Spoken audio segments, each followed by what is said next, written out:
عليكم. اخباركم ايه؟ احنا النهارده والله يعني الواحد بيشوف حاجات بتؤسفني والله ان الواحد يتكلم فيها. بالنسبة للناس اللي بتسافر برا مصر او الناس اللي بتسافر دولة تانية. المفروض ان انت لما بتسافر انت حد متجوز، مراتك لها حقوق عليك. ايوه لها حقوق عليك. المفروض ان انت تبقى بتكون منسق معاها، مثلا انا هقدر اقعد قد ايه، او احنا هنستحمل ان احنا نبقى بعيد عن بعض قد ايه. ده مش عيب، ما فيهاش حاجة ان انا اشوف مراتي هتستحملني قد ايه، ابقى بعيد عنها قد ايه. ان انا ما سافرش وخلاص. يعني انا اعرف ناس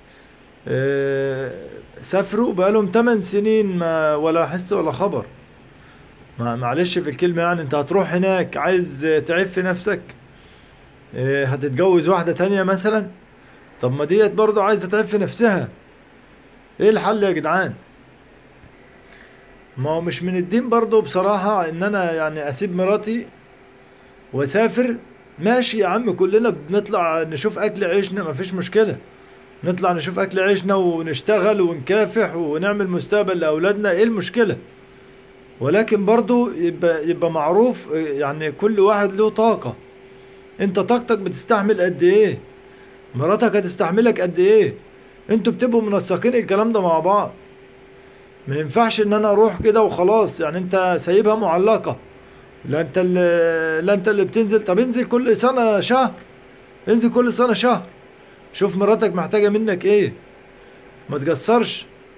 وبنيجي بعد كده نلوم على الواحدة ان انت سايبها وبعيد، ونلوم ان هي مشت كده ولا كده وفي الغلط. طب ما انت السبب.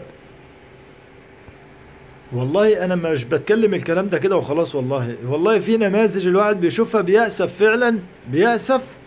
ويعني حاجة تحسر بصراحة يعني.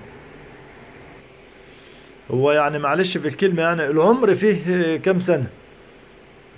في كام 8 سنين أو 10 سنين. 10 سنين يسيب مراته وعياله ويقعد بره، ويدوب مصاريف اللي بيبعتها وخلاص. مفيش مشكلة، ابعت مصاريف، ابعت زفت على دماغك ازرق، بس انت برضو معلش الست ديت عايزة برضو تحس بكيانها وعايزة تعف نفسها. هتعمل ايه؟ هي ما كانتش لا تاكل في ضربوها. والله حرام اللي بيحصل ده، بأمانة يعني، بأمانة حرام والله. مراتك لها حقوق عليك، زي ما انت ليك برضو حقوق، هي كمان لها حقوق. انت بتروح بره وبتقول انا بعمل اسرة وبعمل مستقبل وبعمل الكلام ده كله. ما انت حاجة من الاتنين، يا داير شمال يا متجوز عليها. وفي كلتا الحالتين يعني الله مش عارف اقول ايه يعني. في كلتا الحالتين ما ينفعش.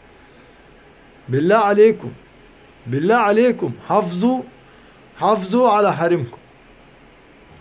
احنا مش عايزين نوصل لمرحلة ان انت يعني تسيب الحبل كده وخلاص. انت متجوز ليه؟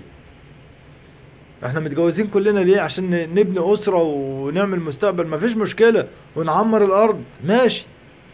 انت طالع بره تشتغل، اطلع اشتغل وشوف اكل عيشك، مفيش مشكلة. محدش هيلومك، محدش يقدر يقول لك حاجة. انما بيتك له حقوق عليك. هتقدر تغيب قد ايه؟ هتقدر تستحمل قد ايه؟ هتقعد شهر شهرين؟ لو شغال داخلي هنا شهرين 3 شهور كتيرك.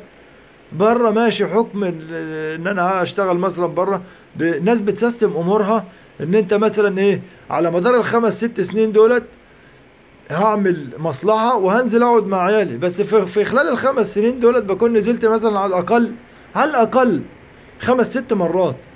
كل سنة مرة حتى، بنزل كل سنة شهر وليكن شهر، اعف عيالي واشوف عيالي واشوف بيتي تربية ايه وعيشة ايه. يا جدعان فوقوا بالله عليكم.